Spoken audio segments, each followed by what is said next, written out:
Assalamualaikum warahmatullahi wabarakatuh. Waalaikumsalam.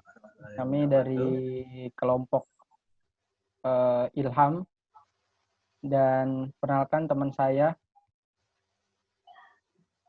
Yusuf. Saya Narendra Nurinahyu. Yes. Dan saya Farhan Sufjana Putra. Iya, kami akan mengerjakan UAS tentang mata kuliah hukum dan etika dalam TIK, yaitu tugas akhir perkuliahan. Nah, dalam topik ini kita mengambil kasus dari domain internet. Nah, dari domain internet. Nah, apa sih domain itu apa sih? Nah, dalam ICANN yaitu The Internet Corporation for Assigned Names and Number menjelaskan bahwa domain name atau DNS, domain name system, akan membantu pengguna untuk menemukan alamat tujuan. Jadi dibuat domain itu agar si pengguna atau user itu akan menemukan tujuan di internet seperti itu. Jadi ada alamatnya. Itu kayak alamat rumah gitu. Nah, ini si internet juga punya alamat gitu, namanya domain. Nah, setiap komputer memiliki sebuah alamat yang unik seperti nomor telepon yang terdiri dari rangkaian angka yang rumit disebut dengan sebagai IP atau internet protokol. Jadi sebelum domain itu, sebelum dibuat domain name itu ada namanya IP, internet protokol gitu. Dari setiap device itu ada IP-nya. Nah, IP address sulit untuk diingat, namun dengan bantuan DNS yang menerjemahkan ke dalam huruf domain name. Jadi contohnya seperti ini. Dibandingkan menulis 207.151.159.3 itu bikin jadi rumit pengguna untuk menuliskannya. Jadi ketika orang pengen masuk contohnya ke situs. Contohnya gini aja deh. Bioskop 21. 21. Nah, contohnya kita mau masuk bioskop 21. Nah, Indo XX1 contohnya. Nah, ternyata kita harus nulisnya pakai IP. Nah, itu kan agak ribet. Nah, sehingga ada dimudahkan untuk ada namanya DNS untuk memudahkan dari IP ini diterjemahkan menjadi domain. Jadi sebelumnya IP menjadi domain. Itu singkat tentang domain. Nah, jadi dapat disederhanakan, simpulannya dapat disederhanakan bahwa domain name merupakan suatu alamat yang menunjukkan lokasi di internet untuk memudahkan pengguna mengunjungi atau mencari lokasi tersebut. Seperti itu. Oke, selanjutnya ada kasus 1. Kasus yang terjadi dari masalah domain. Boleh dilanjut? Ya, di sini contoh kasus yang pertama, di sini tuh ada sengketa nama domain internetbmw.id antara BMW Group dengan warga Surabaya bernama Benny Mulyawan. Nah, di sini tuh masalahnya tuh kasus ini tuh bermula pada tahun 2015, BMW Group mengajukan keberatan ke penyelesaian perselisihan nama domain atau PPND atas pendaftaran nama domain bmw.id. Pengajuan keberatan nama domain bmw.id ini menurut pihak BMW Group Indonesia merupakan upaya perlindungan merek dagang global BMW. Nah, hal itu juga dimasukkan untuk menghindari kebingungan bagi konsumen jika domain BMW dan domain bmw.co.id terdapat perbedaan konten. Nah, di sini kenapa BMW keberatan? Itu karena jika orang user nge-search BMW gitu, misalnya BMW doang, ntar kan berarti muncul tuh bmw.com dan bmw.co.id. Nah, takutnya sangkanya bmw.co.id itu punyanya BMW tapi versi Indonesia. Nah, jadi usernya malah lari ke situ, bukannya ke bmw.com. Nah, itu di situ menurut pihak BMW itu di situ merugikan. Nah, next. Nah, keberatan tersebut ditunjukkan kepada Benny Mulyawan yang telah mendaftarkan nama domain bmw.id pada periode Sunrise yang berlangsung pada tanggal 20 Januari sampai 17 April 2014. Dalam periode tersebut, Pandi atau pengelola nama domain internet Indonesia memberi kesempatan bagi para pemilik merek dagang untuk mendaftarkan nama domain.id secara resmi. Menurut Ketua Pandi, Andi Budimansyah, kasus ini merupakan contoh di mana para pemegang merek tidak segera mendaftarkan nama domainnya, sehingga nama domain tersebut lebih dulu diambil oleh pihak lain. Tambahin dikit ya. Jadi Ya. si Benny Mulyawan sebenarnya udah punya domain BMW duluan, tapi dia nggak langsung mengeksekusi langsung ke si Pandi, nggak langsung ke Pandi didaftarkan, itu enggak. Jadi akhirnya ya si BMW Group yang dapat duluan gitu. Lalu pada tanggal 29 Mei 2015, panelis PPND mengeluarkan putusan bahwa nama domain bmw.id dialihkan ke BMW Group. Panelis PPND menimbang bahwa Benny Mulyawan telah memenuhi 3 unsur pembuktian atas penyalahgunaan nama domain terkait merek. 3 unsur tersebut adalah yang pertama, nama domain identik dan atau memiliki kemiripan dengan merek yang dimiliki oleh pemohon. Nah, yang kedua itu termohon tidak memiliki hak atau kepemilikan sah atas nama domain tersebut. Dan yang ketiga itu nama domain telah didaftarkan atau dipergunakan oleh termohon dengan itikat tidak baik.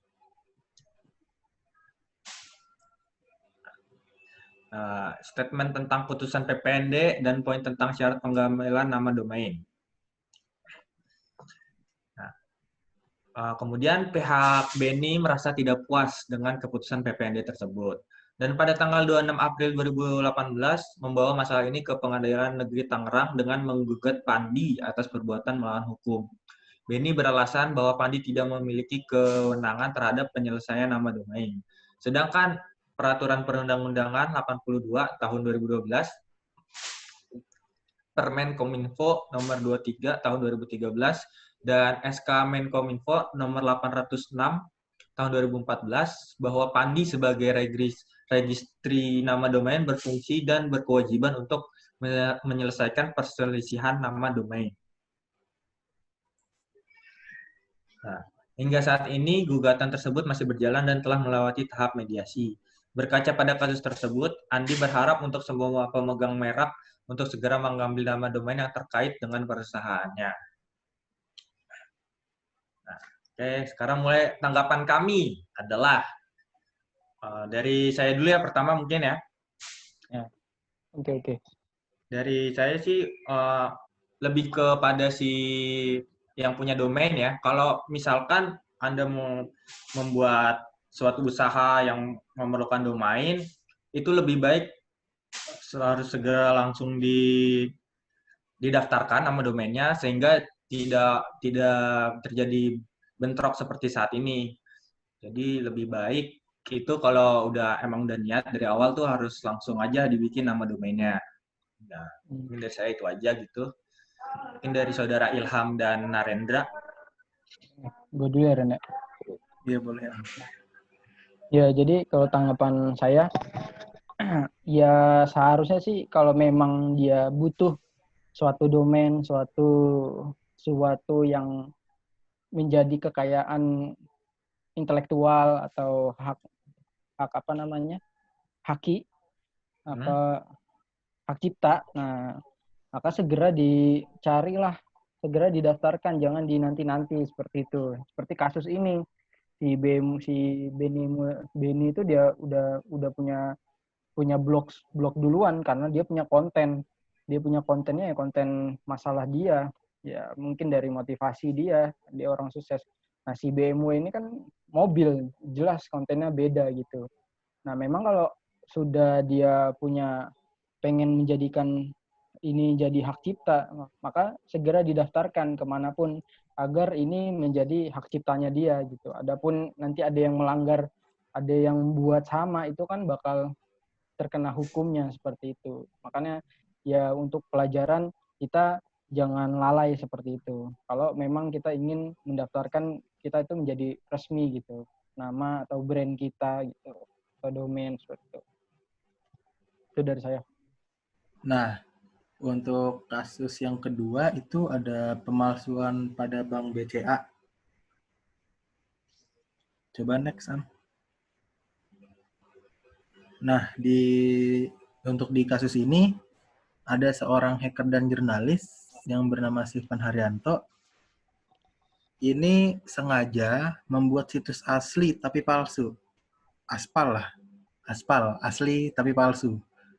Layanan internet banking, Bank BCA Sentral Asia atau BCA. Nah, si Stephen ini membeli domain, membeli berbagai macam domain dengan nama yang mirip www.clickbca.com. Next. Nah, di sini macam-macamnya ada www.click_bca.com. Nah, selanjutnya ada clickbca.com. Next, ada clickbca.com tapi pakai C. clickbca.com. Sama ada clickca.com. Nah, ada lagi clickbac.com. Next. Nah, di berbagai macam domain itu, karena banyaknya orang yang terjadi kesalahpahaman alamat web BCA ini, diperkirakan 130 nasabah BCA itu tercuri datanya. Nah, tapi si hacker ini, Stephen Haryanto ini, tidak bermaksud untuk melakukan tindak kriminal seperti mencuri dana nasabah. Hal ini murni dilakukan atas keingintahuannya mengenai seberapa banyak orang yang tidak sadar menggunakan situs Klik BCA, sekaligus menguji tingkat keamanan dari situs milik BCA tersebut. Next. Nah, pada tindakan yang dilakukan oleh Stephen Haryanto ini dikenakan pasal 35 UU ITE tahun 2008. Itu isinya setiap orang dengan sengaja dan tanpa hak atau melawan hukum melakukan manipulasi, penciptaan, perubahan dan penghilangan, pengerusakan informasi elektronik dan atau dokumen elektronik dengan tujuan agar informasi elektronik atau dokumen elektronik tersebut seolah-olah data yang otentik, atau bisa disebut juga phishing, penipuan situs. Nah, ada yang mau melanjutkan kali? Ya, gue lanjut ya. Iya. Nah, namun untuk kasus Stephen sendiri pada saat itu cyber law di Indonesia belum apik dijalankan sehingga lebih sering diselesaikan dengan pendekatan pribadi. Jadi pada waktu itu tuh belum seperti kayak terlalu ketat sekali gitu. Apabila ada yang phishing belum terlalu tegas, UU ITE itu belum terlalu tegas seperti sekarang gitu. Jadi akhirnya untuk itu Stephen menuliskan surat permohonan maaf kepada pihak BCA. Jadi hukumannya tidak terlalu tegas, akhirnya Stephen menuliskan permohonan ke BCA ya. Seperti itu, ngirim surat dia ke BCA minta maaf atas perbuatannya tersebut. Dan tanggapannya dari teman-teman, silakan dari Narendra. Tanggapan saya untuk kasus ini, itu bisa dilakukan, itu hal baik apabila dilandasi oleh izin. Itu bisa juga disebut typo squatting, atau untuk mengarahkan orang-orang yang kesalahan typo dalam memasukkan alamat situs. Nah, makanya dia membeli banyak domain supaya kalau misalkan ada orang yang typo menuliskan alamat Klik BCA-nya, itu bisa tersambung kepada situs aslinya.